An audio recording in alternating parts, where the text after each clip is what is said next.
All right, what's up, everybody? My name is Corey, and welcome to my channel, Loving the Covenant. Today, I'm going to be talking about Hinduism, and if you're familiar with presuppositional apologetics, I am doing an internal critique of the Hindu worldview. Let's get right into it. I have a PowerPoint presentation ready, and we are going to go through this step by step. Okay, so it's not a long slideshow, but we have quite a bit of information to cover. So, again, Hinduism and eternal critique. Let's go. The main points here are the following. I have 6 of them. We're going to talk about Hindu texts, that is, Hindu scriptures, the main texts that are used in their worldview. We're going to talk about how Hinduism is a pantheistic and monistic worldview. We're going to talk about how it's also a polytheistic worldview. We're going to talk about the Hindu doctrine of Maya. I'm going to summarize everything at the end, and then I'm going to present the biblical worldview and compare it to Hinduism, the Hindu worldview. So let's start with Hindu texts. The Hindu scriptures, there are 6 main ones. There are more than this, but the primary ones are the Vedas, the Upanishads, Puranas, the Mahabharata, Ramayana, and the Bhagavadgita. So let's look at these one by one. The term Veda refers to knowledge. It means knowledge. There are 4 Vedas. You have the Rig Veda, which comes first chronologically. You have the Yajur Veda, the Sama Veda, and the Atharva Veda. Again, the Rig Veda came first. Um, there are different categories of text in the Vedas. One of these categories is called the Upanishads. These are philosophical writings that are embedded in the Vedas themselves. Each Upanishad is associated with either the Rig, Yajur, Sama, or Atharva Veda. One of them is associated with one of those 4. There's actually over 100 Upanishads, but there's only a handful of principal Upanishads. For example, the Chandogya Upanishad. And the Rig Veda, since it comes before everything else, okay, all of Hinduism is dependent on that. We'll get to more of that in a second. You have 2 classifications of texts in Hinduism. You have something called Shruti and you have something called Smruti. Smruti and Shruti do not have the same level of authority. Shruti texts are the most authoritative. Those are the Vedas and the Upanishads because those come from the Vedas. Some people consider the Bhagavad Gita Shruti. I think really most things that I've seen, they are considered Smruti, along with the Puranas, the Mahabharata, which the Bhagavad Gita comes from, that one, and the Ramayana. The Puranas are Hindu legends and folklore, and the 2 great Hindu epics are the Mahabharata and the Ramayana. The Bhagavad Gita is in the Mahabharata, and Bhagavad Gita literally means the song of God. The deity that is speaking throughout that text is Krishna, specifically Vishnu. Okay, so that's some basic information about Hindu texts. Some textual history, oral transmission. The Rig Veda is said to have been orally compiled around 1500 BC. Now, dates vary for some of this stuff, but approximately and generally speaking, these are accurate. The Rig Veda was orally transmitted for roughly 1,000 years before being written down around 500 BC.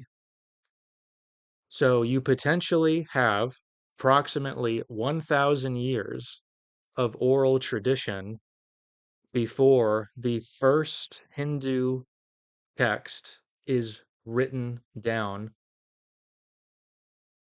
And that's really important. The next thing, the earliest Rig Veda manuscript is from 1040 AD. That means that this is not an ancient text. This is long past the period of antiquity. So, this is an unreliable textual history because 1,000 years is quite a lot of time to forget things. And the earliest manuscript and all Rig Veda manuscripts are utterly dependent upon that oral tradition. All of Hinduism depends on the Rig Veda. Again, this is because the Rig Veda, that comes first. Everything stems from that. And 1,000 years is way too long to have something like oral transmission that is not reliable. You have no idea how accurate that is. It's probably very inaccurate because that's a long time without being written and being dependent upon people's memories. And all of those manuscripts stem from that. And the earliest manuscript is several thousand, I mean, we're talking 2,500 years potentially after it's first orally spoken and compiled. So there's some textual history, lots of oral transmission. Okay. The nature of the Vedas. Hinduism teaches that the Vedas are eternal and impersonal. One of the best teachers of Hinduism in Hindu history is Swami Vivekananda. And he taught this idea that the Vedas are eternal and impersonal to the 1893 World Parliament of Religions. I've read this text that is in there. The Bhagavata Purana, 11.21.38 through 39, teaches that the Vedas are vibrations in the air which are not distinct from Brahman. Okay? Brahman is known, and we'll get more into this in a second, as the ultimate reality or ultimate deity in Hinduism. And this being is not personal. So that's one reason why the Vedas are impersonal. And vibrations in the air are not personal, they're just vibrations.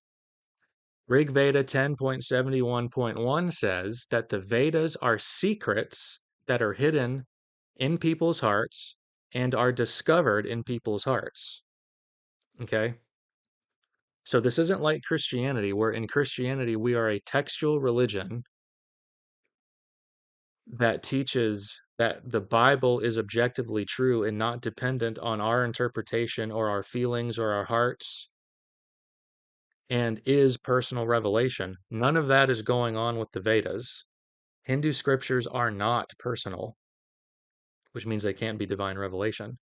If they are secrets, that sounds very Gnostic. Hidden truths, very Gnostic. They're, these truths are waiting for people to discover them, and that's subjective. If the Vedas are impersonal and dependent on us to discover them, then they cannot be divine revelation or objectively true. Okay, so that's enough about the Vedas. Let's get into the pantheism and monism of Hinduism. Hinduism is a pantheistic and monistic worldview that teaches all is one. So, according to Hinduism, everything and everyone is the same single divine being and substance, Brahman, the ultimate reality. This means that there are no distinctions that exist, since everything and everyone is simply Brahman. And that's not an exaggeration.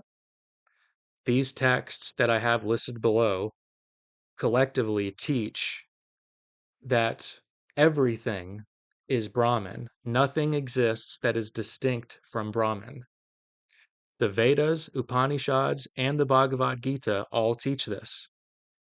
There's a lot of references there. You can go read them for yourself. I've read all of these references several times. They do teach this. But for example, some of the big ones are Rig Veda 1.164.46, 8.58.2, Yajur Veda 10.8, the Chandogya Upanishad, the Svetasvatara Upanishad, the Mandukya Upanishad, and the Bhagavad Gita, chapters 4, 7, and 11. All of these places make it very clear that Hinduism is a pantheistic and monistic worldview. Pantheism means everything that exists is divine, everything is God. And monism, specifically spiritual monism, means that there's only one spiritual substance that actually exists, and that anything distinct from it is not actually there. So this is a pantheistic and monistic worldview. Pantheism and monism go hand in hand here. Okay, next slide. Seems inconsistent because it is, but Hinduism is also a polytheistic worldview. There are three main deities: Vishnu the preserver, Brahma the creator, not to be confused with Brahman. Brahman and Brahma are not the same, and Shiva the destroyer. Krishna and Rama are avatars or incarnations of Vishnu. There are 330 million gods that are acknowledged in Hindu texts. However, Atharva Veda 13.4 says Brahman has millions and even billions of forms, so that number can really just go higher. And since in Hinduism everything is Brahman anyway, you really could just endlessly add to that number. The Bhagavad Gita, chapters 7, 9, and 11 all acknowledge the existence of many deities. Okay, and another thing with polytheism. The Puranas, Mahabharata, and Ramayana give us countless examples of gods disagreeing with each other, fighting each other, losing fights, and even dying. Hindu deities also arise from the creation. So, this is a common thing you see in all polytheistic religions. These deities are sinful, they die, they lose fights, they don't know all things, they arise out of the creation, they don't sustain creation. So there's no standard of truth in polytheism. Why? Because you have several deities that disagree with each other. Which deity are you supposed to follow? These deities sin. Which one are you supposed to follow? They can't they can't logically or theologically be the grounds of all reality in truth and uniformity in nature or any other precondition of intelligibility.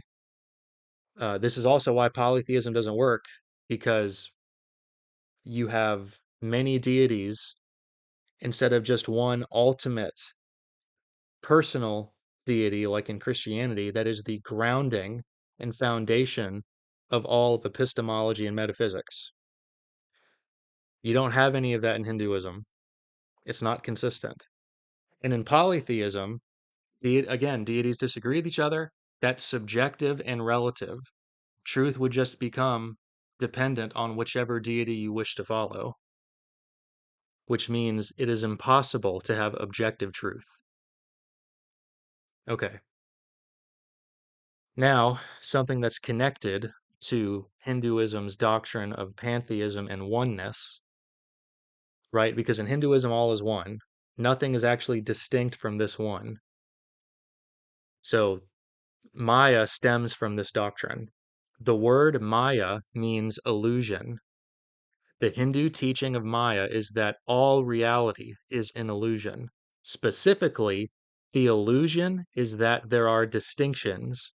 Since all is one, all is this Brahman, that means there are no distinctions. Nothing is distinct from this single substance of Brahman, the one. Hinduism teaches that since all is one, nothing is distinct from anything else. Again, this doctrine stems from the idea that all is one. I can't stress that enough. But considering this kind of oneness, if any distinction that exists is merely an illusion, then that would mean Hinduism itself is just an illusion, since it is a distinct worldview, which means Hinduism is false by its own standard. If all is one, then that would mean all religions are one. Hinduism already teaches this and says that all religions have the same God. I've heard many Hindus say that all religions um, lead to and promote the worship of the same God, and that's because they believe all is one. So there's a perennialism there. But the fact of the matter is, all religions contradict each other. They're all exclusive rather than inclusive. Islam contradicts Christianity, for example. Islam teaches that Jesus isn't God and that he didn't die on the cross. Christianity does teach that. Christianity teaches that there's only one God and that Jesus is the only way to the Father and that only the Bible is divine revelation, theopneustos. Christianity teaches that God is three persons. Hinduism denies all of those things. So they can't be one. If all is one, that means good and evil are one. That means truth and lies are one. That means that which is logically sound and logically unsound are one. None of that is coherent.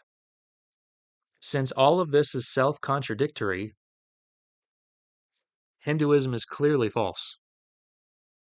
So in summary, the Vedas are impersonal and have a terrible textual history. Therefore, the Vedas cannot be divine revelation, and they cannot provide certainty.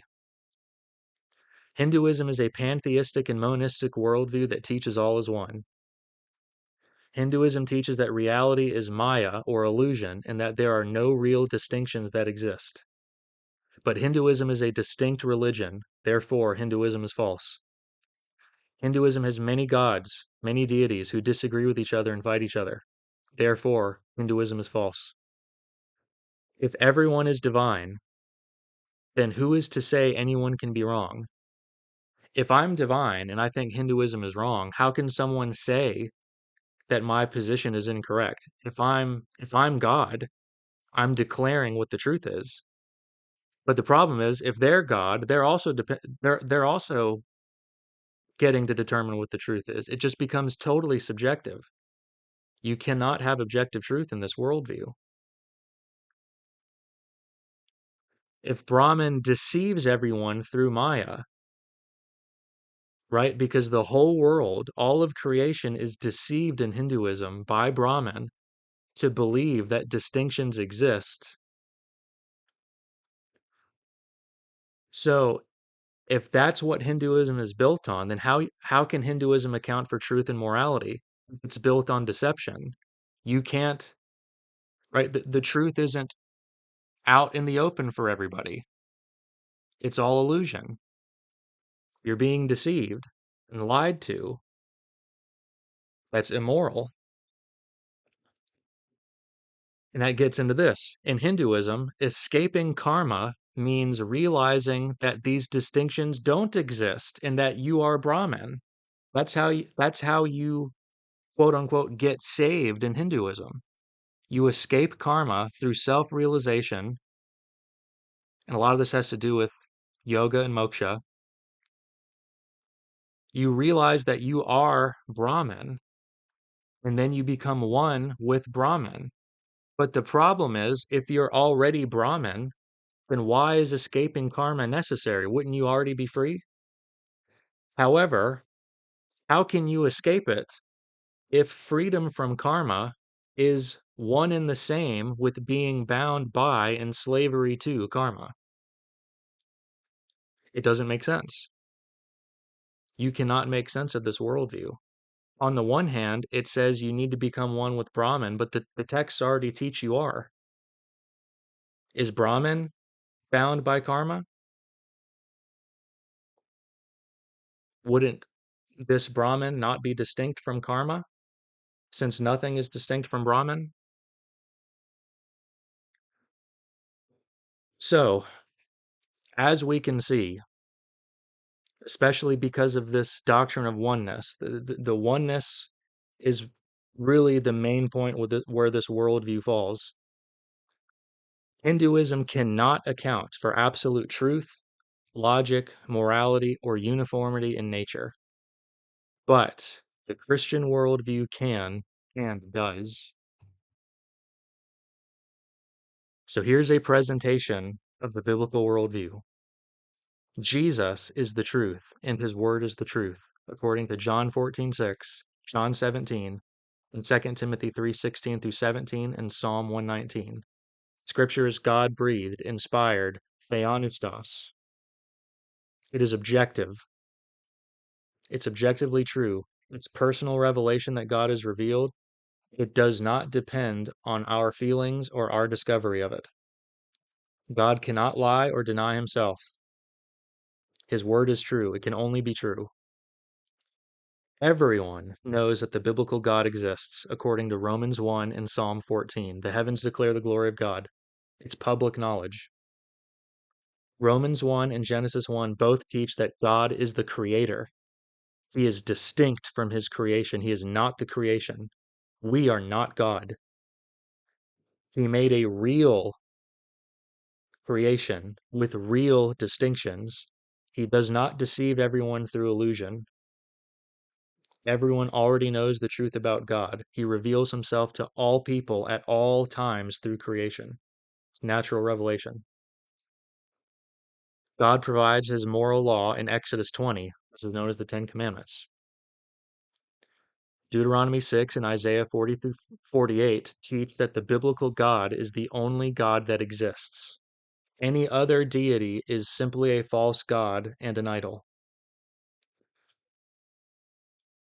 God sustains all things and makes nature uniform, according to Genesis 1 through 2, because he created the universe and created it orderly. He created it orderly. Sorry. Genesis 8:22 teaches the uniformity in nature, and Colossians 1:17 and Hebrews 1:3 teach that Jesus holds the universe together, and that also shows that he is divine.